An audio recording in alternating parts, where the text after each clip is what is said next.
निर्माण का real hero.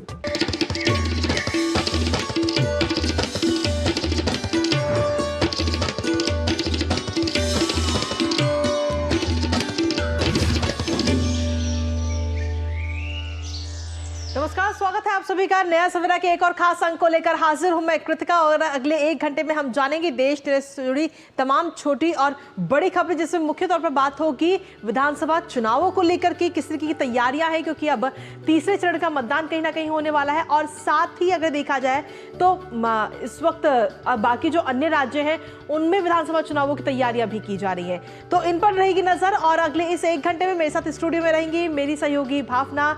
सुप्रभात भावना।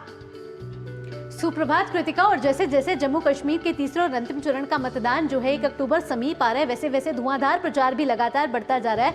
और हरियाणा विधानसभा चुनावों में भी सभी राजनीतिक पार्टियां जो हैं ताबड़तोड़ रैलियां कर वोटों की अपील कर रही है। इसके साथ साथ अंत में साल के अंत में महाराष्ट्र में विधानसभा चुनाव होने वाले, और आज चुनाव आयोग की टीम 2 दिवसीय महाराष्ट्र के दौरे पर रहने वाली है। इसके साथ साथ खबरें होंगी खेल, कारोबार और एंटरटेनमेंट जगत की भी। नया सवेरा की शुरुआत करते हैं। सबसे पहले नजर डाल लेते हैं इस वक्त की अहम सुर्खियों पर। जम्मू कश्मीर के तीसरे और अंतिम चरण के लिए धुआंधार प्रचार जारी। जेपी नड्डा कठुआ में भरेंगे हुंकार, तो वहीं राहुल गांधी रामगढ़ और छम्बू में करेंगे जनसभा। उमर अब्दुल्ला भी 3 निर्वाचन क्षेत्रों में करेंगे चुनावी रैली।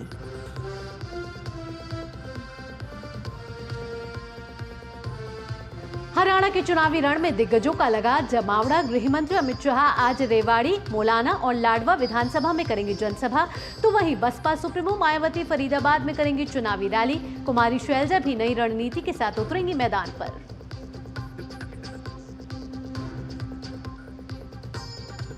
चुनाव आयोग की टीम आज मुंबई में राजनीतिक दलों और विभागीय अधिकारियों के साथ करेगी बैठक। महाराष्ट्र विधानसभा का कार्यकाल 26 नवंबर को हो रहा है खत्म।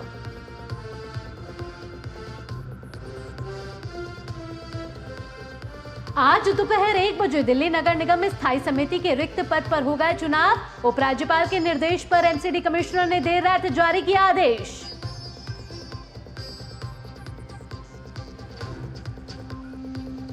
विश्व पर्यटन दिवस आज। उपराष्ट्रपति जगदीप धनखड़ करेंगे दिल्ली में आयोजित मुख्य समारोह का उद्घाटन। पर्यटन और शांति है इस साल की थीम।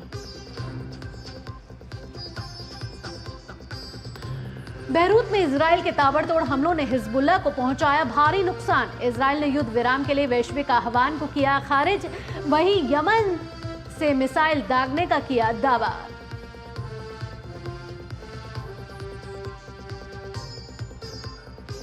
और खेल की खबरों में बांग्लादेश को क्लीन स्वीप करने के इरादे से उतरेगी टीम इंडिया। आज से कानपुर में शुरू होगा दूसरा टेस्ट मैच। पहले टेस्ट में टीम इंडिया ने बांग्लादेश को 280 रन से दी थी करारी शिकस्त।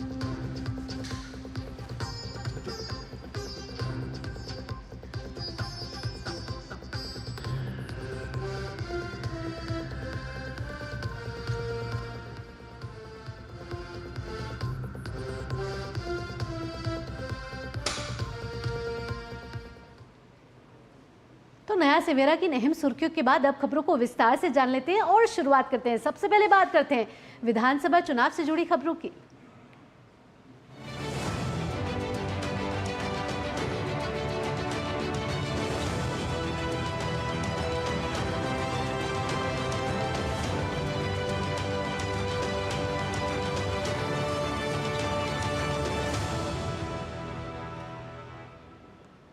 तो चलिए विधानसभा चुनावों की खबरों की हम बात करें, लेकिन इसमें सबसे पहले बात करेंगे जम्मू कश्मीर की, जहां पर 2 चरण के चुनाव हो चुके हैं और अब बारी है तीसरे और आखिरी चरण की। आज भारतीय जनता पार्टी की ओर से फिर एक बार पार्टी अध्यक्ष जेपी नड्डा हुंकार भरते हुए नजर आएंगे।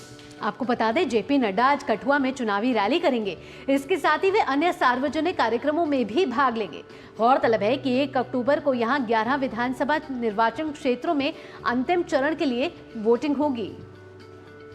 तो जम्मू कश्मीर में सियासी सरगर्मी जो है वो तेज हो गई और अब बारी है तीसरे और अंतिम चरण की। आपको बता दें कि तीसरे और अंतिम चरण का विधानसभा चुनाव 1 अक्टूबर को होने वाला है, जिसमें 40 विधानसभा सीटें हैं।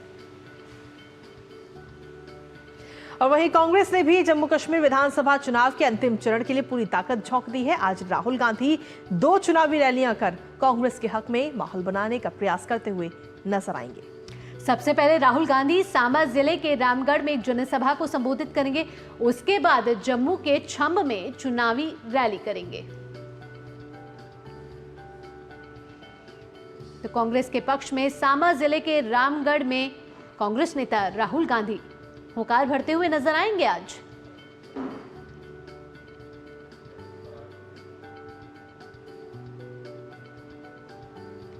वहीं नेशनल कॉन्फ्रेंस के नेता और पूर्व मुख्यमंत्री उमर अब्दुल्ला और उनके पिता फारूक अब्दुल्ला भी लगातार प्रचार अभियान में पूरे दम के साथ डटे हुए हैं। आपको बता दें कि 10 साल बाद हो रहे विधानसभा चुनाव में उनके पास अनुच्छेद 370 एक अहम मुद्दा बना हुआ है। वहीं उमर अब्दुल्ला आज जम्मू के उधमपुर, विजयपुर और जम्मू उत्तर के निर्वाचन क्षेत्रों में 3 रैलियों को संबोधित करेंगे। साथ ही पीडीपी ने भी दमखम के साथ अपने नेताओं को प्रचार अभियान में उतारा है। खुद महबूबा मुफ्ती समेत उनकी बेटी इल्तिजा रोज कई जनसभाएं कर रही हैं। तो सभी राजनीतिक दल अपनी पूरी ताकत के साथ चुनाव प्रचार में हिस्सा ले रहे हैं, भागीदार बन रहे हैं। आपको बता दें 1 अक्टूबर को जम्मू कश्मीर में अंतिम चरण का विधानसभा चुनाव होना है और इससे पहले 2 चरण सफलतापूर्वक मतदान हो चुका है और मतगणना 8 अक्टूबर को होगी, जब सत्ता पर कौन काबिज होगा ये जनादेश में तय होगा। तो बिल्कुल अब इंतजार किया जा रहा है तीसरे चरण के मतदान का और उसके बाद में इंतजार रहेगा 8 अक्टूबर का। बेसब्री से हर किसी को इंतजार है, क्योंकि 10 साल बाद जम्मू कश्मीर में विधानसभा चुनाव, और खास तौर पर यह चुनाव इसलिए भी अहम है क्योंकि 370 हटने के बाद ये पहली बार विधानसभा के चुनाव हो रहे हैं। तो ऐसे में वहां की जनता के मन में क्या चल रहा है, क्या जनादेश आएगा, इसको लेकर हर कोई बेसब्री से इंतजार कर रहा है। इस पर हम लगातार अब से अपडेट हम देते रहेंगे। और हमारे संवाददाता भी जुड़ गए हमारे साथ। श्रीनगर से रमा त्यागी जुड़ गई हैं और जम्मू से अमरेंद्र गुप्ता जुड़ चुके हैं ज्यादा जानकारी के साथ। जम्मू से अमरेंद्र गुप्ता का सबसे पहले रुख करते हैं। अमरेंद्र, कहीं ना कहीं 40 विधानसभा सीटों पर चुनाव होना है। पहली 50 सीटें पहले और दूसरे चरण में पूरी कर ली जा चुकी है और शांतिपूर्ण तरीके से मतदान रहा है। अगर इस चरण की बात करें और जम्मू के लिहाज से बात करें तो बेहद ही इम्पॉर्टेंट हो जाता है बीजेपी के लिए भी, और सभी स्टार प्रचारक इस समय ताबड़तोड़ रैलियां कर रहे हैं। अगर यहाँ के राजनीतिक गणित को समझा जाए तो अमरेंद्र, तीसरे चरण में क्या गणित सामने आ रहा है और कौन से मुद्दे हावी हो रहे हैं?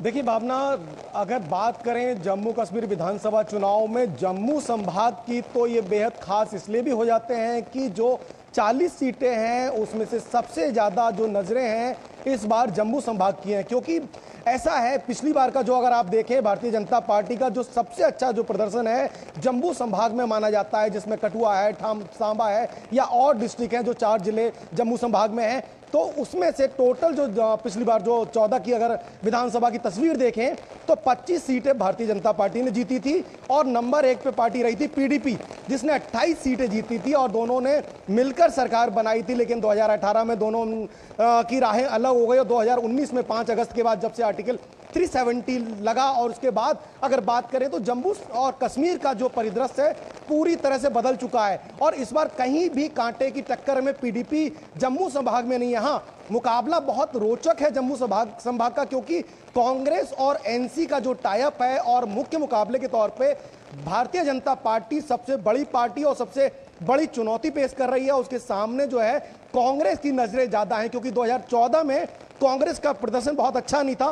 कांग्रेस ने मात्र जो है 12 सीटें जीती थी, जबकि नेशनल कॉन्फ्रेंस जो है 15 सीटें जीतकर तीसरे नंबर पर रही थी सूबे में। तो इस बार जो सबसे बड़ा गणित है वो कांग्रेस और भारतीय जनता पार्टी के साथ है। और सबसे बड़ी बात जो है, जो जम्मू का सबसे जो मजबूत गढ़ है वो यही वाला क्षेत्र है। जम्मू संभाग का जो 4 जिले हैं ये भारतीय जनता पार्टी के लिए खासे मजबूत क्षेत्र माने जा सकते हैं। इसमें देखिए, अगर बात करें तीसरे चरण के रण की, तो कल गृह मंत्री अमित शाह जी ने जो उधमपुर के कई 5 रैलियां की, उधमपुर की 2 विधानसभा सीटों में एक चनेरा विधानसभा है, उसमें अपनी हुंकार सुबह भरी और उसमें साफ तौर पर कहा कि इस बार जो है जम्मू और कश्मीर की जो जनता है वो भारतीय जनता पार्टी के साथ है। और आंकड़े भी यही बता रहे हैं कि जिस तरह से लगातार रैलियां, आज जो है जेपी नड्डा साहब की एक रैली है, इसके अलावा कल योगी आदित्यनाथ ने रैली की, स्मृति ईरानी ने यहाँ पे कई रैलियां कर ली और शनिवार को एक बड़ी रैली देखें तो जम्मू में प्रधानमंत्री नरेंद्र मोदी की एक रैली है, जिसके बाद जो है चुनावी गणित खासा अहम माना जा सकता है। और दूसरी एक अहम बात बता दूं मैं, कांग्रेस जो है उनकी तरफ से जो है राहुल गांधी तो प्रचार मैदान में आई है, ऐसा बताया जा रहा है कि प्रियंका गांधी भी मैदान में आ रही है, मल्लिकार्जुन खड़गे भी कर रहे हैं और उमर अब्दुल्ला भी कर रहे हैं। लेकिन एक अहम बात देखिए कि जिस तरह से दोनों पार्टियों ने चुनावों से पहले एक होने का वादा किया था, आज दोनों पार्टियों के कहीं ना कहीं नेशनल कॉन्फ्रेंस और कांग्रेस के सुर जुदा हैं और दोनों पार्टियों में कहीं ना कहीं ग्राउंड में मतभेद की भी खबरें नजर आ रही हैं। और ये बयान बताता है उमर अब्दुल्ला का, जिस तरह से उन्होंने राहुल गांधी पर कहा कि अब राहुल गांधी को जम्मू संभाग की सीटों पर फोकस करना चाहिए, क्योंकि घाटी की सिर्फ एक सीट है। तो कहीं ना कहीं ये दोनों की दोस्ती में कहीं ना कहीं एक सवाल भी खड़े करता है। जी भावना। ठीक है, आपके पास वापस आएंगे। तो ये तो बात होगी जम्मू की, जम्मू में राजनीति किस तरीके से नजर आई वो बात अमरेंद्र ने बताई, लेकिन साथ ही श्रीनगर में क्या हालात हैं उस पर भी जानकारी ले लेते हैं। हमारे साथ में हमारी सहयोगी रमा हमारे साथ लगातार बनी हुई है। रमा, अगर बात श्रीनगर की कहें तो वहां पर क्या कुछ रणनीति और क्या कुछ राजनीतिक आंकड़े कहते हैं? देखिए, अगर राजनीतिक लड़ाई की बात करें, जिस तरह से जम्मू की बात अमरेंद्र ने बताई कि बीजेपी और कांग्रेस के बीच कांटे की टक्कर है और सीधा मुकाबला वहां पर दिखाई दे रहा है। हालांकि जो अगर 2014 के चुनाव देखते हैं तो उसमें बीजेपी ने काफी अच्छी सीटें हासिल की थी और कांग्रेस का प्रदर्शन उतना अच्छा नहीं रहा था। लेकिन अगर हम लोकसभा चुनाव की बात देखते हैं तो कांग्रेस का भी कई क्षेत्रों में प्रदर्शन ठीक ठाक था, तो वो वहां पर कांटे की लड़ाई है और उसमें सबकी नजरें जमी हुई हैं इन दोनों पर सीधे मुकाबले में। लेकिन अगर हम घाटी की बात करते हैं तो घाटी में जो है घाटी के जो तीसरे चरण की सीटें हैं, इसमें नेशनल कॉन्फ्रेंस, इसमें पीपुल्स कॉन्फ्रेंस, इसमें अवामी इत्तेहाद पार्टी और पीडीपी बहुकोणीय मुकाबला यहां पर बनता हुआ दिखाई दे रहा है। सबसे ज्यादा जो नेशनल कॉन्फ्रेंस है उसकी प्रतिष्ठा दांव पर लगी हुई है, क्योंकि कई ऐसे इलाके थे जो पहले नेशनल कॉन्फ्रेंस का गढ़ माने जाते थे, लेकिन पीपुल्स कॉन्फ्रेंस ने बहुत अच्छा वहां पर एक प्रभाव दिखाया। बारामूला साइड की बात करें तो वहां पर अवामी इत्तेहाद पार्टी जो है उसने काफी बढ़त ली थी। अगर हम लोकसभा चुनावों की बात करते हैं तो ये काफी जो है नेशनल कॉन्फ्रेंस को चुनौती देते हुए नजर आ रहे हैं। पीडीपी की अगर बात करते हैं तो पीडीपी ने ये तो पहले ही मान लिया है कि वो बहुमत नहीं लाने जा रहे हैं। महबूबा मुफ्ती ने जिस तरह से कहा कि हम लोग जो है किंग मेकर बनेंगे, तो इसका मतलब है कि वो पहले ही समझ चुके हैं कि उनकी जो सीटें हैं वो कुछ ही क्षेत्रों में सीमित होंगी या फिर कम होंगी। इसके अलावा अगर नेशनल कॉन्फ्रेंस की अगर हम बात करते हैं तो वहां पर चिंताएं बढ़ गई हैं, क्योंकि जिस तरह से उमर अब्दुल्ला का बयान आया, उन्होंने कहा क्योंकि कई सीटें यहां पर ऐसी हैं, सोपोर की सीट है और भी कई सीटें ऐसी हैं जहां पर नेशनल कॉन्फ्रेंस और कांग्रेस ही आमने सामने है। और उमर अब्दुल्ला का जब बयान आया था कि राहुल गांधी अपना फोकस जम्मू में करें, जब उन्होंने सोपोर में यहाँ पर रैली की थी तो कांग्रेस का भी यहाँ पर तीखे तेवर देखने को मिले थे और कांग्रेस ने भी इस बयान पर आपत्ति जाहिर की थी। तो कहीं ना कहीं जो खटास है वो बढ़ती दिखाई देती है दोनों के बीचों में, और ये जो खटास है ये यहाँ पर चुनाव परिणामों में जो असर है वो डालेगी, क्योंकि जो मतदाता है, सबसे बड़ी बात है जो वोटर्स है, वोटर्स इस बार पार्टी कम देख रहा है, कैंडिडेट ज्यादा देख रहा है। जितने भी लोगों से हमने बात की है तो उन्होंने कहा है कि हम ये लगातार देख रहे हैं कि जो पार्टियां यहाँ पर 60-70 साल से रही हैं उन्होंने पहले क्या क्या कहा, वोट मांगने आए, हमारा कितना काम किया, और उसके बाद जो दूसरी पार्टियां आई उन्होंने क्या कुछ यहाँ पर किया है, किस तरह से यहाँ पर अमन शांति या विकास लाए हैं। तो तमाम जो लोग हैं वो पार्टी की जगह कैंडिडेट पर फोकस कर रहे हैं, और कैंडिडेट पर अगर फोकस कर रहे हैं तो निर्दलीय जो हैं वो बड़ी संख्या में इस चुनावों में है। तो इसलिए जो रीजनल पार्टी हैं उनकी चिंताएं यहाँ पर बढ़ी हुई दिखाई देती हैं, क्योंकि जो निर्दलीय में नए चेहरे तो हैं ही, वो चेहरे भी हैं जो इन पार्टियों से नाराज होकर इंडिपेंडेंट चुनाव लड़ रहे हैं। तो खासी रोचक लड़ाई हो गई है। और बिल्कुल, तो खासी रोचक लड़ाई हो गई है। क्षेत्रीय दलों के लिए चिंता यहाँ रमा बनी हुई है। बात यह है कि वोटर्स जो हैं वो बहुत एक्साइटेड हैं अपने वोट को कास्ट करने को लेकर, वो प्रतीक्षा कर रहे हैं। तो ये बड़ी अच्छी, और जो ये वोटर्स का उत्साह है ना, इसने भी इस लड़ाई को, क्योंकि पहले जब कम वोटिंग होती थी या वोटर्स नहीं निकलते थे तो जो क्षेत्रीय दल हैं कई बार कई जगह से निर्विरोध कैंडिडेट चुन लिए जाते थे, तो उनके लिए लड़ाई आसान होती थी। लेकिन इस बार लड़ाई जो है काफी मुश्किल है, क्योंकि मतदाता अवेयर है, जो उनके पास, मतदाताओं के पास जो विकल्प है वो अलग हैं, और इसमें कई लोगों को अपनी जमीन की सख्ती नजर आती दिखाई देती है। बिल्कुल, तो मतदाता कहीं ना कहीं उत्सुक नजर आ रहे हैं, और हमने ये देखा भी है कि पहले और दूसरे चरण में जिस तरीके से बम्पर वोटिंग हुई है। अमरेंद्र भी हमारे साथ जुड़े हुए हैं। अमृत, यहाँ मैं पूछना चाहूंगी, मुद्दों की बात करें तो तीसरे चरण में कौन से मुद्दे हावी हो रहे हैं? क्या लोकल मुद्दे हावी हो रहे हैं, रोजगार बेरोजगारी जो है वो हावी हो रही है, या राष्ट्रीय मुद्दे जिस तरीके से आर्टिकल 370 को लेकर, स्टेट्यूट को लेकर बातें हो रही है? तीसरे चरण में अगर राजनीतिक पार्टी किन मुद्दों के साथ लेकर जनता के सामने आ रही है? देखिए भावना, जो शहरी इलाका है वहां पर, जम्मू के अगर शहरी इलाके की बात करो, 11 जो विधानसभाएं हैं 40 में से, वो खासी अहम है। वहां पर राष्ट्रीय मुद्दे सबसे ज्यादा असर डाल रहे हैं, क्योंकि जम्मू जो है, जो शहरी इलाका है, उसमें आर्टिकल 370 के बाद बहुत विकास हुआ है। और लोग कहते हैं कि यहाँ पर न सिर्फ IMA आया, मेडिकल कॉलेज आया, इंटरनेशनल एयरपोर्ट आ रहा है, इसके अलावा विकास की वो सारी परियोजनाएं, मेट्रो रेल की अवधारणा आ गई है। तो और यहाँ के व्यापारियों को भी बहुत सुविधाएं मिली हैं व्यापार को लेके, जिस तरह से उनका व्यापार था। और माता वैष्णो देवी का अगर क्षेत्र देखें, कटरा देखें, तो ये सब शहरी क्षेत्र में, तो यहाँ राष्ट्रीय मुद्दे और सुरक्षा और विकास के मुद्दे खासे अहम है। लेकिन अगर जब बात करते हैं रूरल एरिया की, जिसमें आपका बारामूला है, जिसमें आपका उधमनगर है, सांबा है, कठुआ है, उनके अगर ग्रामीण क्षेत्रों की बात करें तो वहां जो मुद्दा है वो लोकल है, डेवलपमेंट है, सड़क, पानी, बिजली। और यहाँ एक खासा मुद्दा बहुत टाइम से बना हुआ है कि बिजली के लोगों के बिल खासे ज्यादा आ रहे हैं। तो बिजली कनेक्टिविटी और कनेक्टिविटी के साथ सड़कों की कनेक्टिविटी और रोजगार, ये अहम मुद्दा है। इसके अलावा जिस तरह से भारतीय जनता पार्टी ने, और खासकर अभी आप देखें, पिछली बार प्रधानमंत्री नरेंद्र मोदी और अभी इस बार अमित शाह जो गृह मंत्री है, उन्होंने एक साफ तौर पर कहा कि हम जो पहाड़ी, बकरवाल, गुज्जर और इसके अलावा जो लोकल जनजातियां हैं, उनके आरक्षण की समीक्षा करेंगे, और हमारी अगर सरकार बनती है तो हम उसकी समीक्षा करेंगे। तो एक ये बड़ा मुद्दा है। और दूसरी भावना, इसमें एक अहम बात बता दूं कि भारतीय जनता पार्टी का यह दावा है कि जम्मू संभाग की जो 25 सीटें हैं वो न सिर्फ बरकरार रहेंगी, बल्कि उनका टारगेट 40 सीटें लाने का, यानी कि 90 में से 40 सीटें भारतीय जनता पार्टी अपने बल पे लाना चाहती है। और जो दूसरा बात है, 90 में से 46 एक जादुई आंकड़ा है, जिसमें जो लोकल, जो मैंने आपको पहले भी बताया था, निर्दलीय एक बड़े सपोर्ट के तौर पे आ सकते हैं। और जम्मू के संभाग की अगर बात करें तो पैंथर पार्टी का भी ठीक ठाक है, लेकिन कांग्रेस ने भी अपना दबदबा रखा है। और भावना, एक अंतिम बात मैं कहूंगा, कल मैं उधमपुर के एक आर्मी कैंप की तरफ गया था। एक बहुत बड़ी बात जो मैं आज जिक्र करना चाहता हूं, एक आर्मी के जवान से मेरी और एक ऑफिसर से बात हुई। उन्होंने कहा कि जो 370 से पहले की तस्वीर और अब की तस्वीर में, मैंने पूछा क्या अंतर है, क्योंकि वो बिल्कुल वो जो गांव था पाकिस्तान बॉर्डर के पास था। उन्होंने एक बड़ी बात ये कही कि 370 से पहले जो हमारे जवान थे, रात को खाना खाते समय 2 रोटी कम खाते थे, क्योंकि अगर 2 रोटी ज्यादा खा लेंगे तो उनको रात को नींद ना जाए और बॉर्डर की तरफ से कोई गोलीबारी नहीं हो जाए। वो परिदृश्य बदल गया। बड़ी महत्वपूर्ण बात कही हमारे जवान पूरी तरह से भोजन करते हैं। बिल्कुल, और बिल्कुल तो ये वोटर्स में भी उत्साह देखने को मिला है कि जिस तरीके से भय मुक्त तरीके से चुनाव कराए जा रहे हैं, लोगों में उत्साह नजर आ रहा है, और ये नजर आ रहा है कि वोटर्स में लोकतंत्र, जमहूरियत के लिए सक्रियता बढ़ी है। रमा, आपका, अमरिंदर, आपका इन तमाम जानकारियों के लिए आपका बहुत बहुत धन्यवाद। आगे भी आपसे अपडेट लेते रहेंगे। और खबरों का सिलसिला डीडी न्यूज पर यूं ही लगातार जारी, लेकिन इसी बीच वक्त एक छोटे से ब्रेक का है। कहीं मत जाएगा, क्योंकि ब्रेक के उस पर बात करेंगे हरियाणा विधानसभा चुनाव की। रुकते एक छोटे से ब्रेक के लिए। बढ़िया है, प्राकृतिक हल्दी, मिर्ची, धनिया। नहीं, मिर्ची, धनिया, हल्दी, MDH।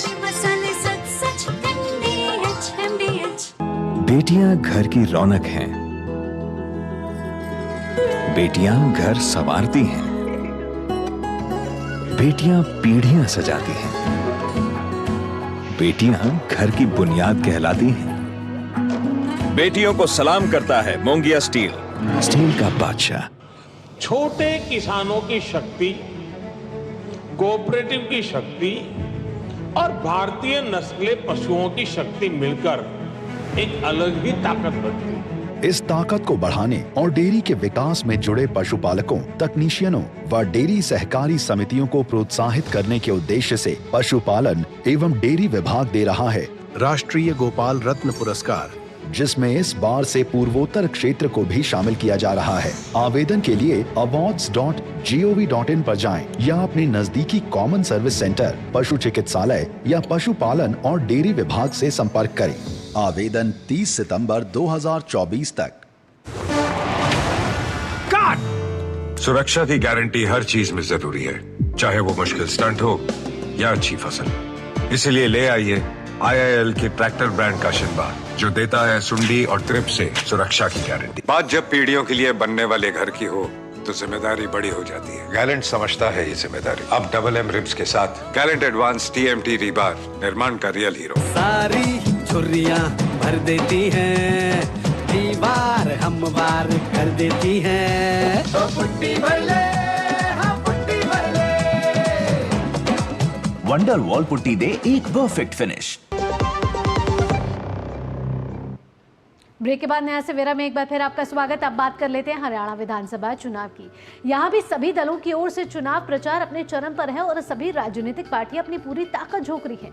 भाजपा की तरफ से चुनाव प्रचार की कमान आज गृह मंत्री अमित शाह संभालेंगे।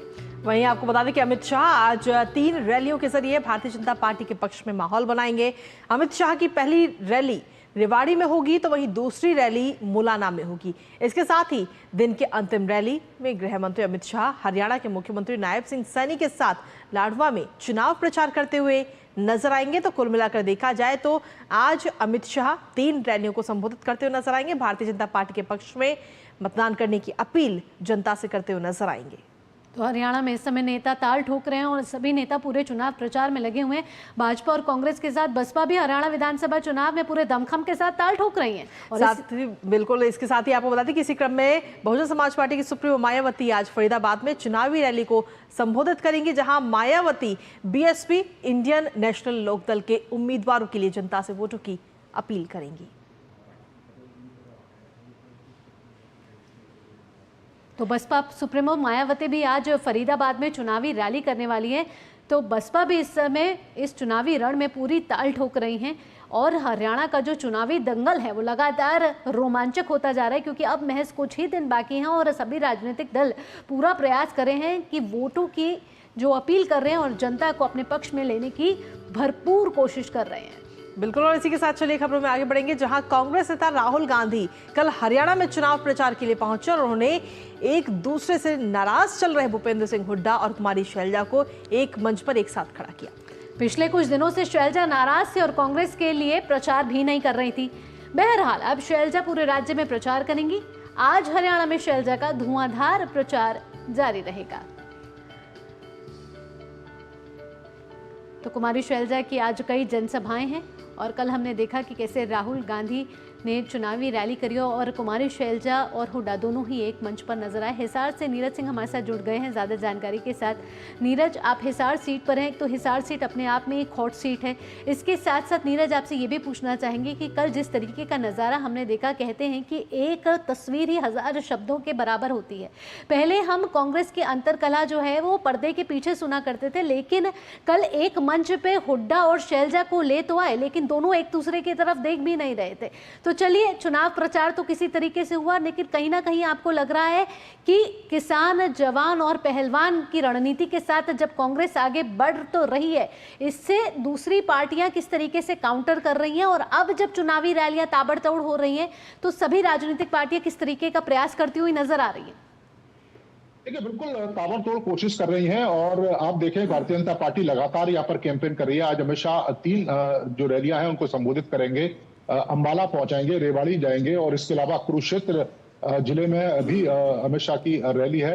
और आप देखें, इससे पहले भी प्रधानमंत्री यहाँ 2 रैलियां कर चुके हैं। कल भी प्रधानमंत्री हिसार पहुंचेंगे और एक बड़ी चुनावी जनसभा को संबोधित करेंगे। इसके अलावा हरियाणा के मुख्यमंत्री लगातार कैंपेन कर रहे हैं। तो भारतीय जनता पार्टी की तरफ से एकजुट होकर लगातार कैंपेन और लगातार प्रयास किया जा रहा है। वहीं आप देखें कि कल राहुल गांधी मंच पर पहुंचे थे और भूपेंद्र सिंह हुड्डा और कुमारी शैलजा उनके पास और एक ही मंच पर नजर आए। लेकिन वहां पर भी आप अगर देखें तस्वीरों में कि शुरुआत में भूपेंद्र सिंह हुड्डा राहुल गांधी के नजदीक थे, कुमारी शैलजा एक सीट छोड़कर दूसरी सीट पर बैठी हुई थी। लेकिन जब उनको एहसास हुआ इस बात का, तब कुमारी शैलजा को राहुल गांधी ने अपने पास में बुलाया और अगल बगल में हुड्डा और कुमारी शैलजा बैठे।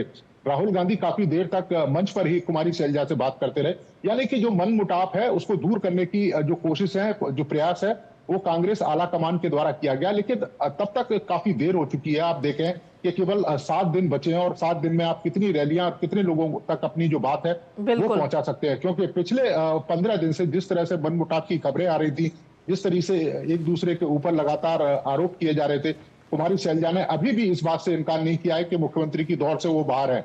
इसके अलावा सुरजेवाला ने भी अपने नाम को आगे कर दिया है कि वो भी मुख्यमंत्री बन सकते हैं। भूपेंद्र हुड्डा तो खुद पहले ही अपने आप को मुख्यमंत्री उम्मीदवार मान के चल रहे हैं। इसके अलावा जो चौथा व्यक्ति है, इन तीनों के अलावा चौथा व्यक्ति भी आला कमान तय कर सकता है, ये भी बात निकल कर सामने आ रही है। तो इस तरह का जो मनमुटाव है वो जो जमीनी स्तर पर जो लोग हैं वो देख रहे हैं और समझ भी रहे हैं। हालांकि कल मंच से सभी को साथ लाकर कांग्रेस ने एक मैसेज देने की कोशिश की कि पार्टी में कुछ भी गड़बड़ नहीं है, लेकिन ये भी सच है कि खेमे अलग अलग बटे हुए हैं और सबके अपने अपने खेमे हैं और उसी के हिसाब से जो कैंपेन है वो भी चल रहा है। आप देखें कुमारी शैलजा जहां पहुंची थी हिसार में, वहां पर आप देखें कि उनके अपने प्रत्याशी थे। राहुल गांधी की पहली जो रैली है उनके उम्मीदवार के लिए की गई, उसके बाद दूसरी रैली जो हुड्डा समर्थक हैं उनके यहाँ राहुल गांधी पहुंचे। तो एक तरीके से एक दूसरे को काउंटर करने की कोशिश भी की जा रही है और एक दूसरे का जो अपनी जो कीमत है राजनीति में उसको भी बढ़ाने के लिए हुड्डा और कुमारी शैलजा लगातार प्रयास कर रहे हैं। इधर भारतीय जनता पार्टी लगातार कैंपेन कर रही है, कोशिश कर रही है कि हरियाणा के इस रण को जीत सके।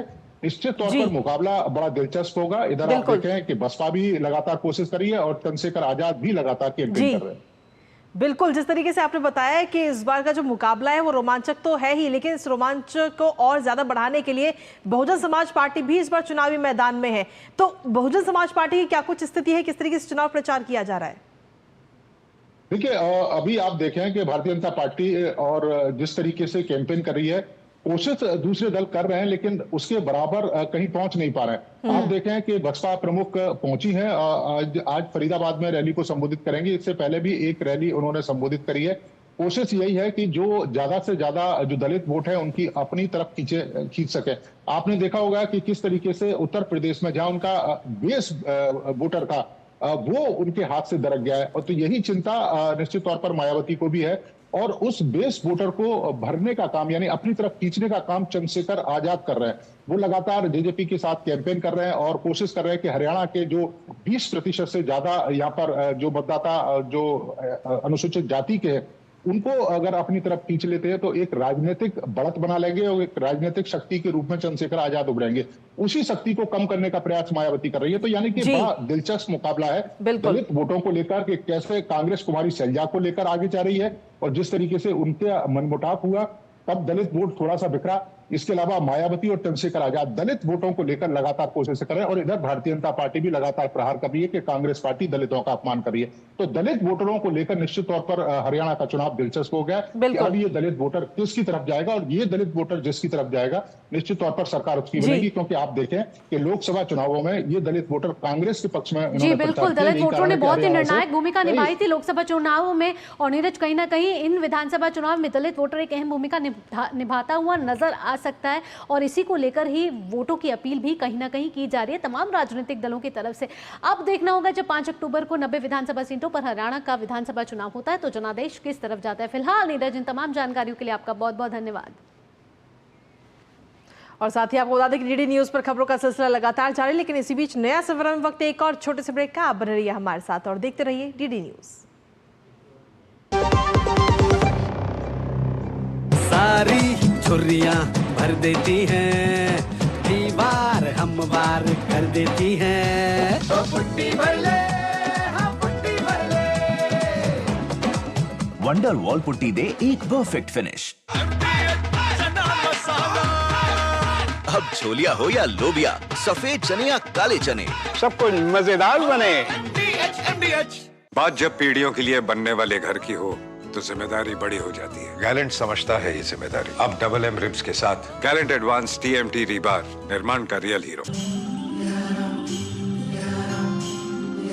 Let yourself flow with the turn of each tide. Salty winds, you sweeten your ride.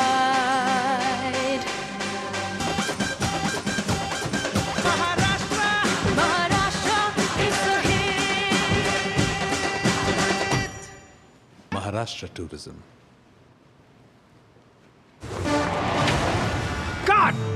सुरक्षा की गारंटी हर चीज में जरूरी है, चाहे वो मुश्किल स्टंट हो या अच्छी फसल। इसीलिए ले आइए IIL के ट्रैक्टर ब्रांड का शिनबार, जो देता है सुंडी और ट्रिप से सुरक्षा की गारंटी। दादी के हाथों का जादू और खुशबू से महकता घर। MDH गरम मसाला, असली मसालों से भरा हूँ मैं, क्योंकि हर रिश्ता है स्वाद से जुड़ा। और ब्रेक के बाद एक बार फिर से स्वागत है आप सभी का नया सर्वर में। आगे बढ़ते हुए अब बात करते हैं महाराष्ट्र में विधानसभा चुनावों की, क्योंकि अब वहां पर तैयारियां चल रही हैं और तैयारियां तेज हो चुकी हैं। आगामी विधानसभा चुनावों की तैयारियों की समीक्षा के लिए मुख्य चुनाव आयुक्त राजीव कुमार के नेतृत्व में चुनाव आयुक्त ज्ञानेश कुमार और डॉक्टर SS संधू के साथ चुनाव आयोग का एक प्रतिनिधिमंडल 2 दिन के राज्य के दौरे पर मुंबई पहुंचा है। चुनाव आयोग की टीम मुंबई में कई राजनीतिक दलों और विभागीय अधिकारियों के साथ आज बैठक करेगी।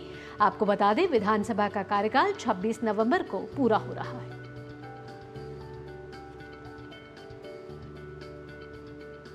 बढ़ते हैं अब अगली खबर की ओर। आज दोपहर 1 बजे दिल्ली नगर निगम में स्थायी समिति के सदस्यों का चुनाव होगा।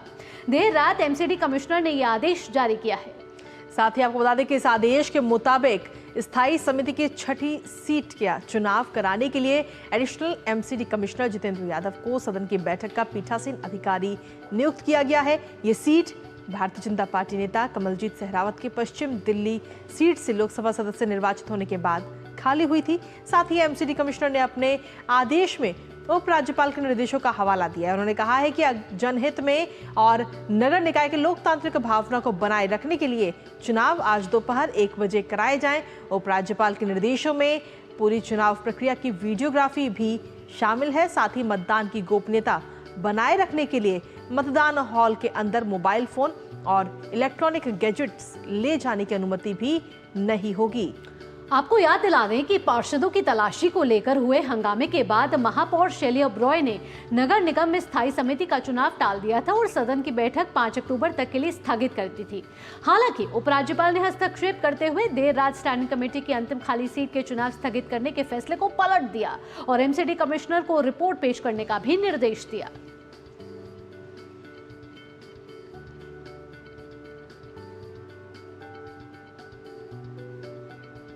और चलिए नए सत्र में आगे बढ़ते हुए बात करते हैं दिल्ली विश्वविद्यालय छात्र संघ चुनाव की। दरअसल दिल्ली विश्वविद्यालय छात्र संघ 2024-25 चुनाव के लिए कई दिनों से प्रचार में पसीना बहा रहे प्रत्याशियों की किस्मत का फैसला आज इलेक्ट्रॉनिक वोटिंग मशीनों में बंद हो जाएगा। दिल्ली हाईकोर्ट ने चुनाव की मतगणना पर फिलहाल रोक लगा दी है। पूर्व शेड्यूल के अनुसार मतगणना 28 सितंबर को होनी थी। ऐसे में अभी मतगणना को लेकर संशय बना हुआ है। डूसू के दंगल में इस बार चारों पदों के लिए 21 उम्मीदवार किस्मत आजमा रहे हैं। चुनाव में 1 लाख से अधिक मतदाता अपने मताधिकार का प्रयोग करेंगे। साथ ही उल्लेखनीय है कि डूसू से लगभग 50 कॉलेज जुड़े हुए हैं और चुनाव के लिए 500 से ज्यादा EVM का इस्तेमाल किया जाएगा।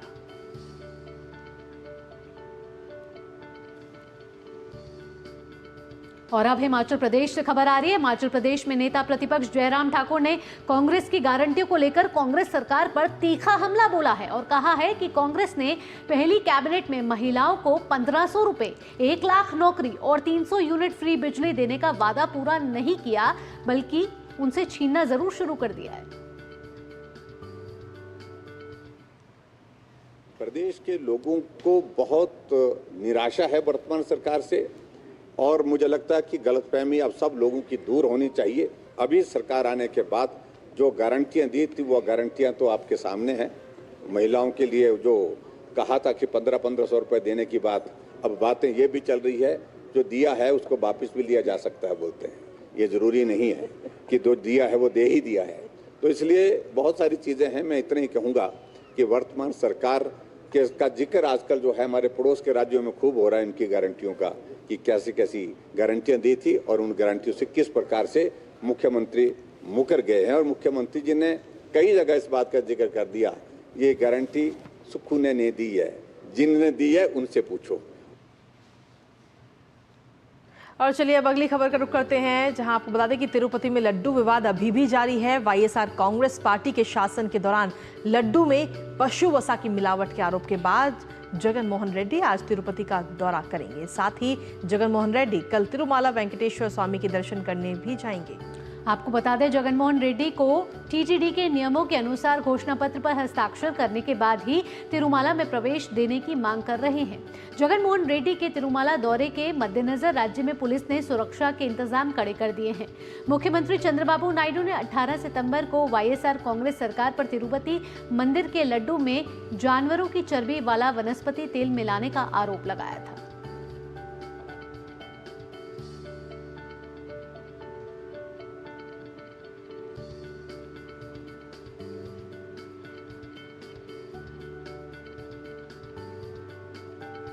और नया सवेरा के आज के इस अंक में वक्त एक और छोटे से ब्रेक का। आप बने रहिए हमारे साथ, क्योंकि ब्रेक के उस पर बात करेंगे आज विश्व पर्यटन दिवस को लेकर।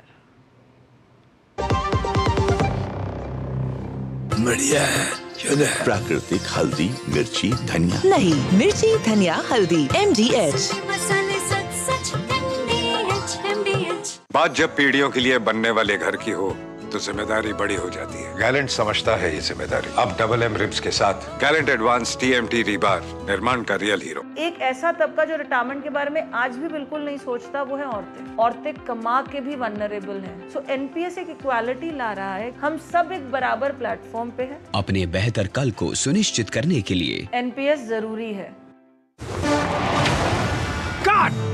सुरक्षा की गारंटी हर चीज में जरूरी है, चाहे वो मुश्किल स्टंट हो या अच्छी फसल। इसीलिए ले आइए IIL के ट्रैक्टर ब्रांड का शिनबा, जो देता है सुंडी और ट्रिप से सुरक्षा की गारंटी। बेटियां घर की रौनक हैं। बेटियां घर संवारती हैं। बेटियां पीढ़ियां सजाती हैं। बेटियां घर की बुनियाद कहलाती हैं। बेटियों को सलाम करता है मोंगिया स्टील, स्टील का बादशाह। ब्रेक के बाद आपका स्वागत। आज विश्व पर्यटन दिवस है। पर्यटन मंत्रालय आज नई दिल्ली में पर्यटन और शांति विषय पर विश्व पर्यटन दिवस 2024 मनाएगा। साथ ही आपको बता दें कि ये कार्यक्रम विकास और वैश्विक सद्भाव को बढ़ावा देने में पर्यटन की भूमिका को उजागर करेगा। उपराष्ट्रपति जगदीप धनखड़ इस कार्यक्रम को संबोधित करेंगे। वहीं केंद्रीय पर्यटन एवं संस्कृति मंत्री गजेंद्र सिंह शेखावत और केंद्रीय सूचना एवं प्रसारण मंत्री अश्विनी वैष्णव भी इस अवसर पर वहां मौजूद रहेंगे। साथ ही आपको बता दें कि पर्यटन मंत्रालय की ओर से सर्वोत्तम पर्यटन गांव पुरस्कार विजेता की भी घोषणा आज के इस खास कार्यक्रम में की जाएगी।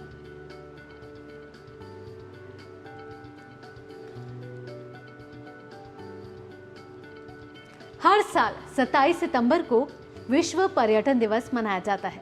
पर्यटन के जरिए न सिर्फ सांस्कृतिक आदान प्रदान होता है, बल्कि देश की अर्थव्यवस्था भी चलती है। पर्यटन के महत्व के प्रति जागरूकता बढ़ाने के लिए ही विश्व पर्यटन दिवस का आयोजन किया जाता है। आइए आपको दिखाते हैं इस पर आधारित ये खास रिपोर्ट।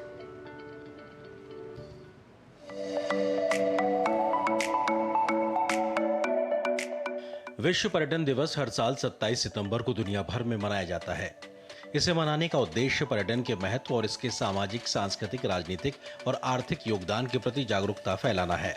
27 सितंबर 1970 विश्व पर्यटन संगठन की स्थापना हुई थी। संगठन के स्थापना सम्मेलन की 10वीं वर्षगांठ के अवसर पर विश्व पर्यटन दिवस मनाने की शुरुआत हुई। विश्व पर्यटन दिवस 2024 की थीम पर्यटन और शांति है। इस थीम का उद्देश्य है कि पर्यटन समुदायों को बदल सकता है, रोजगार पैदा कर सकता है, समावेश को बढ़ावा दे सकता है और स्थानीय अर्थव्यवस्थाओं को मजबूत कर सकता है। पर्यटन न केवल विभिन्न संस्कृतियों और स्थानों को जोड़ता है, बल्कि यह वैश्विक अर्थव्यवस्था का एक प्रमुख हिस्सा भी है, जो कई देशों के लिए आय और रोजगार का एक महत्वपूर्ण स्रोत है। पर्यटन सीमाओं को मिटाकर दिलों को जोड़ता है, जहां संस्कृति और परंपरा का संगम नई सोच को जन्म देता है। पर्यटन से न केवल आर्थिक विकास होता है, बल्कि ये सामाजिक और वैश्विक भाईचारे की भावना को भी बढ़ावा देता है। भारत सहित दुनिया भर की सरकारें पर्यटन को बढ़ावा देने का काम कर रही हैं। भारत में ई वीजा की सुविधा 167 देशों के नागरिकों के लिए उपलब्ध है। ई वीजा कम शुल्क के साथ ऑनलाइन आवेदन करने की सुविधा देती है, जिससे यात्रा अधिक सुलभ हो जाती है।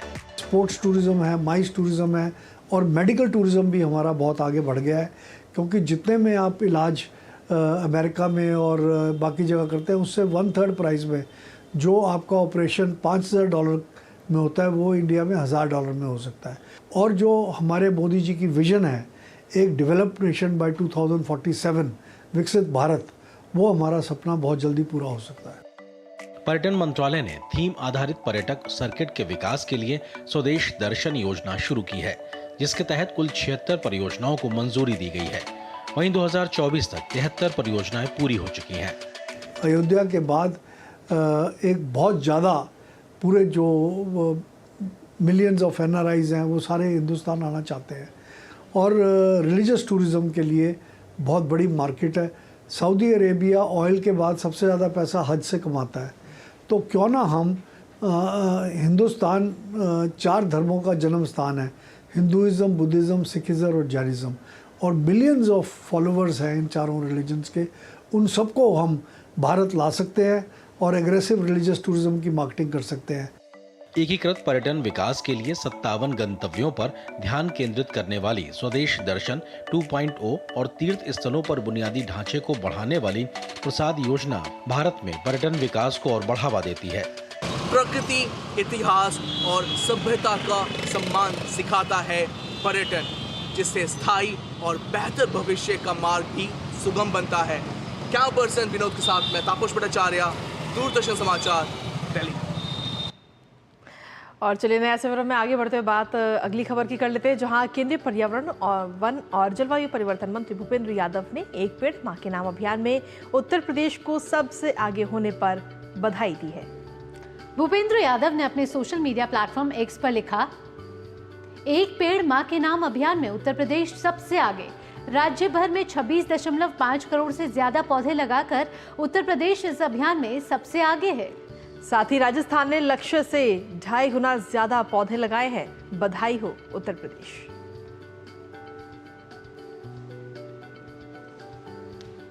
तो इस सकारात्मक पहल के बाद आइए अब बात कर लेते हैं स्वच्छ भारत मिशन की।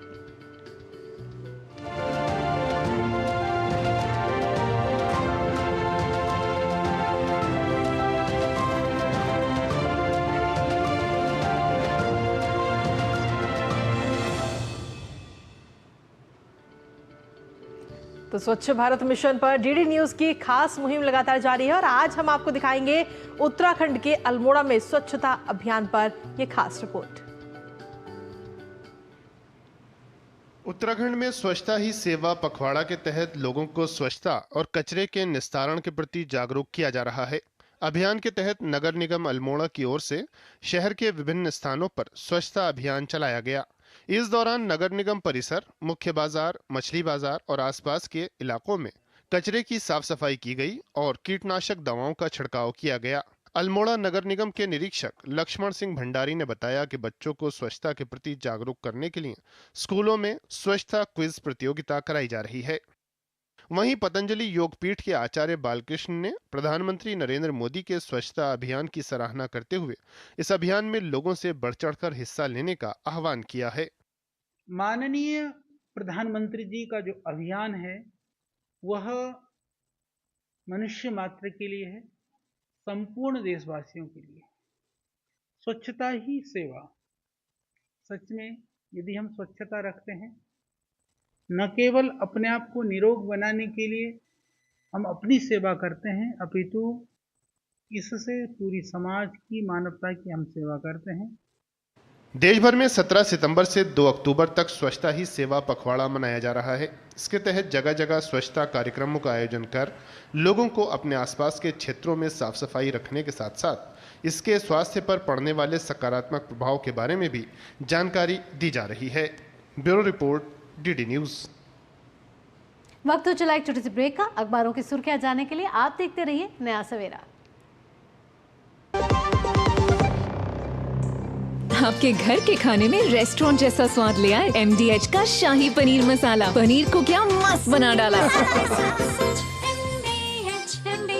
बात जब पीढ़ियों के लिए बनने वाले घर की हो तो जिम्मेदारी बड़ी हो जाती है। गैलेंट समझता है ये जिम्मेदारी। अब डबल M रिब्स के साथ गैलेंट एडवांस TMT रीबार निर्माण का रियल हीरो। सारी छुर्रियां भर देती हैं, दीवार हमवार कर देती हैं। तो पुट्टी भर ले, हाँ पुट्टी भर ले। वंडर वॉल पुट्टी दे एक परफेक्ट फिनिश। सुरक्षा की गारंटी हर चीज में जरूरी है, चाहे वो मुश्किल स्टंट हो या अच्छी फसल। इसलिए ले आइए IIL के ट्रैक्टर ब्रांड का शिनबा, जो देता है सुंडी और ट्रिप से सुरक्षा की गारंटी। और ब्रेक के बाद एक बार फिर से स्वागत है आप सभी का। जैसा कि ब्रेक से पहले भावना ने आपको बताया था कि अब बारी है हमारे खास सेगमेंट अखबारों की सुर्खियों की।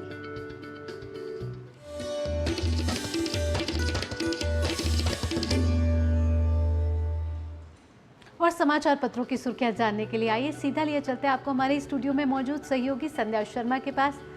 संध्या, सुप्रभात। क्या है आज समाचार पत्रों में प्रकाशित विभिन्न क्षेत्रों से जुड़ी हुई अहम सुर्खियां? सुप्रभात भावना और कृतिका। समाचार पत्रों की हेडलाइन की अगर बात करें तो 3 परम रुद्र सुपर कंप्यूटर कल प्रधानमंत्री नरेंद्र मोदी ने लॉन्च किए। इस खबर को आज अखबारों ने स्थान दिया है और आपको बता दें कि मौसम और क्लाइमेट रिसर्च के लिए ये बेहद ही महत्वपूर्ण होंगे। साथ ही प्रधानमंत्री नरेंद्र मोदी ने अपने संबोधन में ये भी कहा कि गरीबों की ताकत टेक्नोलॉजी बननी चाहिए।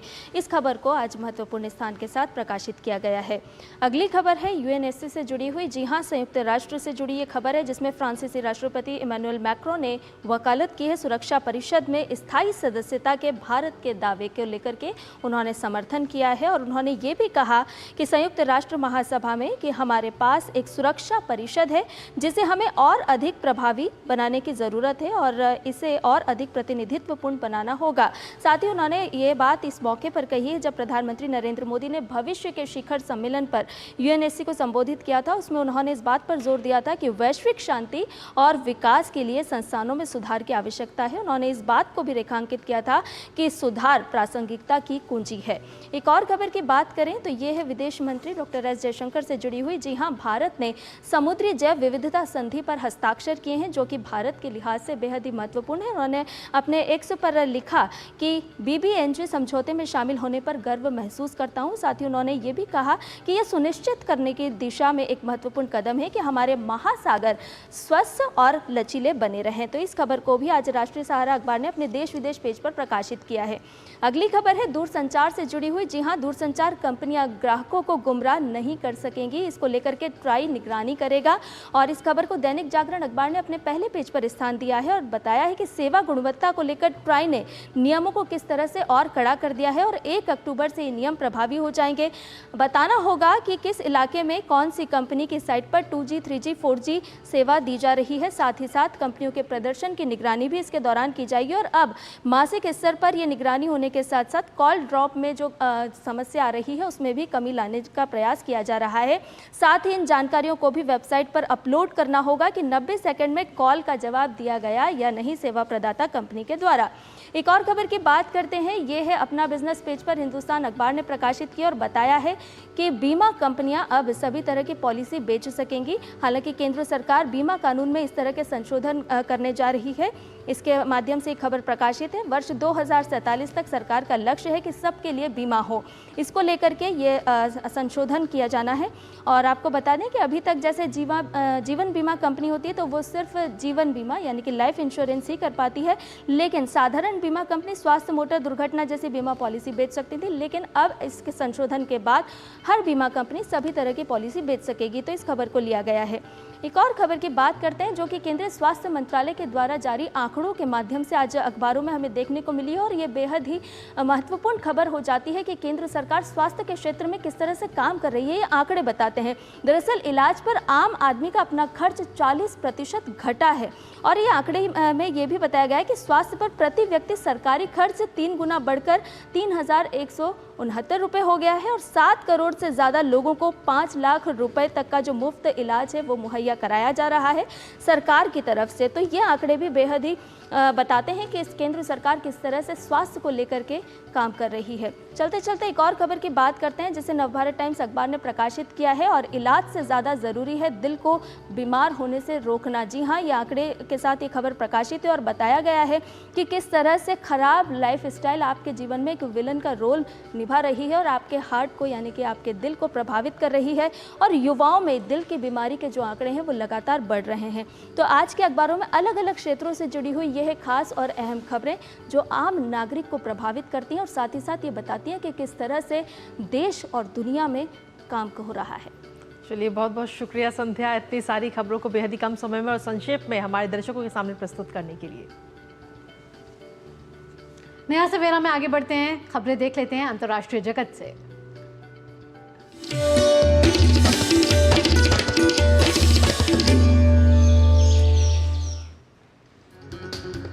इजरायली सेना हिजबुल्लाह के ठिकानों को लगातार निशाना बनाकर हमले कर रही है। अमेरिका सहित कई देशों ने इजराइल से हिजबुल्लाह के खिलाफ 21 दिन के युद्ध विराम की मांग की थी, जिसे इजराइल ने खारिज कर दिया है। दो मोर्चों पर लड़ाई लड़ रहा इजराइल भी मिसाइल हमलों से अछूता नहीं रहा है। सुबह सुबह तेल अवीव की ओर से यमन की ओर सतह से सतह मार करने वाली मिसाइल दागी गई है। मिसाइल को इजरायली क्षेत्र के बाहर एरो इंटरसेप्टर द्वारा रोका गया। इजराइल के हमले में हिजबुल्लाह की वायु सेना इकाइयों में से एक के प्रमुख मोहम्मद सरूर मारा गया है। मोहम्मद सरूर हिजबुल्लाह का ड्रोन यूनिट चीफ था और उसने पिछले कुछ सालों में इजराइल पर कई ड्रोन हमले कराए थे। यूक्रेन के राष्ट्रपति वोलोदिमीर ज़ेलेंस्की ने अपने अमेरिकी दौरे के दौरान उपराष्ट्रपति कमला हैरिस से मुलाकात की। कमला हैरिस ने व्हाइट हाउस में यूक्रेनी राष्ट्रपति वोलोदिमीर ज़ेलेंस्की के साथ बात की। ज़ेलेंस्की ने यूक्रेन की हवाई सुरक्षा को मजबूत करने की आवश्यकता पर दिया जोर। L69 समूह के देशों के विदेश मंत्रियों की संयुक्त राष्ट्र महासभा के सत्र के दौरान बैठक हुई। भविष्य के शिखर सम्मेलन की पृष्ठभूमि में AU समिति के नेताओं ने सुरक्षा परिषद सुधार पर अंतर सरकारी वार्ता की स्थिति पर विचारों का आदान प्रदान करने के लिए इस वार्षिक उच्च स्तरीय बैठक में हिस्सा लिया। फ्लोरिडा में तूफान हेलेन के कारण तेज बारिश हो रही है और सड़कें जलमग्न हो गई और हवाई अड्डे बंद कर दिए गए हैं। तूफान हेलेन राज्य के पैनहैंडल क्षेत्र की ओर बढ़ रहा है, जिससे तटीय क्षेत्र के अधिकांश हिस्सों में तूफानी लहरों का खतरा पैदा हो गया है। और अंतर्राष्ट्रीय जगत की तमाम खबरों के बाद अब बात कारोबार जगत की खबरों की करेंगे। अंदाज रहेगा फटाफट।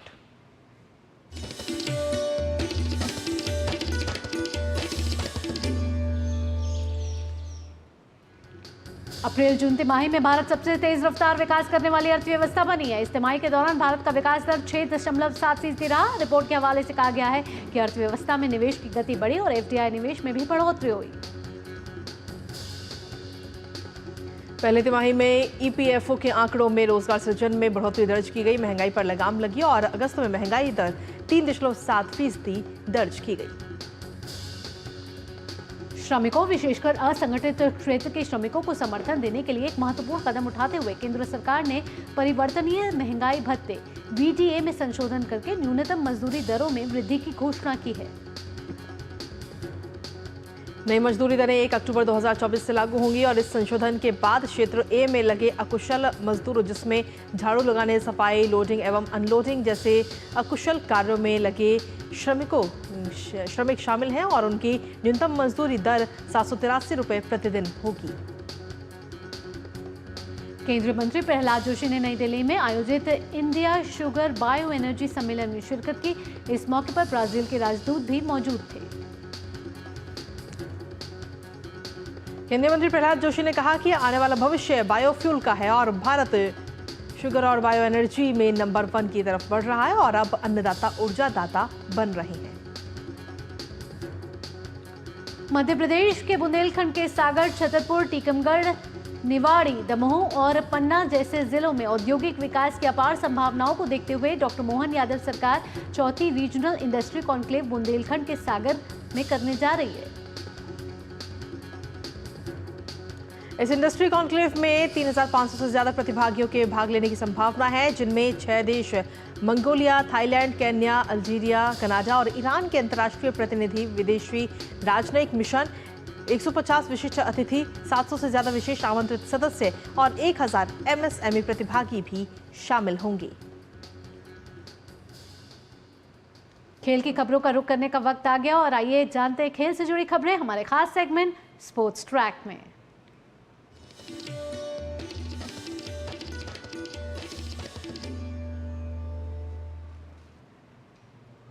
भारत और बांग्लादेश के बीच 2 मैच की टेस्ट सीरीज का दूसरा मुकाबला आज से कानपुर में खेला जाएगा। सीरीज में भारतीय टीम 1-0 से आगे। भारतीय अंडर 19 टीम ने ऑस्ट्रेलिया को 7 रन से हराकर सीरीज में 3-0 से क्लीन स्वीप किया। भारत की युवा टीम ने पहले वनडे में 7 विकेट और दूसरे वनडे में 9 विकेट से जीत दर्ज की थी। बांग्लादेश के ऑलराउंडर शाकिब अल हसन की T20 अंतर्राष्ट्रीय क्रिकेट से संन्यास लेने की घोषणा की। 37 वर्षीय खिलाड़ी ने बांग्लादेश की तरफ से 129 T20 अंतर्राष्ट्रीय मैच खेले हैं। प्रसार भारती और ई स्पोर्ट्स इंडस्ट्री की जानी मानी कंपनी एम्यूजी स्पोर्ट्स के बीच हुआ समझौता। दोनों ने मिलकर देश में ई स्पोर्ट्स के भविष्य को मजबूत करने की दिशा में करेंगे काम और इस साझेदारी के चलते एम्यूजी स्पोर्ट्स की तकनीक को प्रसार भारती की वृहद पहुंच का मिलेगा लाभ। और चलिए नए खबरों में आगे बढ़ते हुए अब जान लेते हैं मौसम और करते हैं बात मौसम के मौसम में मिजाज में।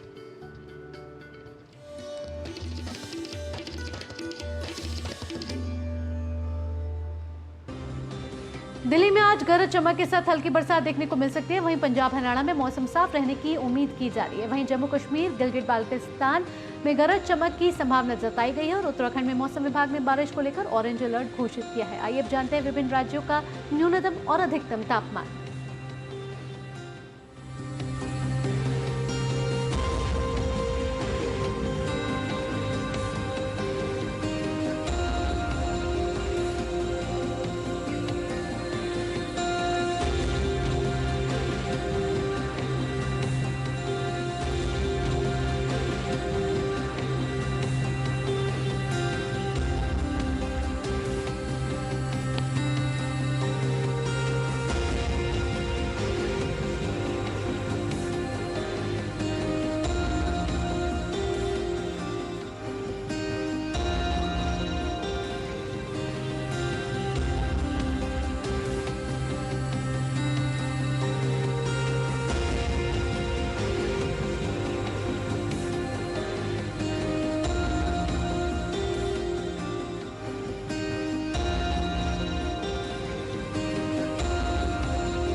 और साथ ही आपको बता दें कि खबरों की दुनिया से लगातार जुड़े रहने के लिए आप डीडी न्यूज की खबरें और तमाम अपडेट्स आप यूट्यूब, फेसबुक, ट्विटर, इंस्टाग्राम और हमारी वेबसाइट पर भी देख सकते हैं और आप इन्हें फॉलो और सब्सक्राइब भी कर सकते हैं।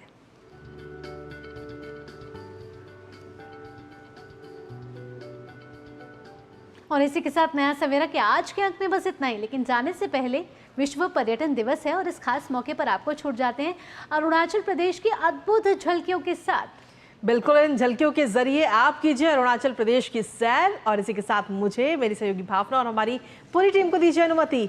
नमस्कार।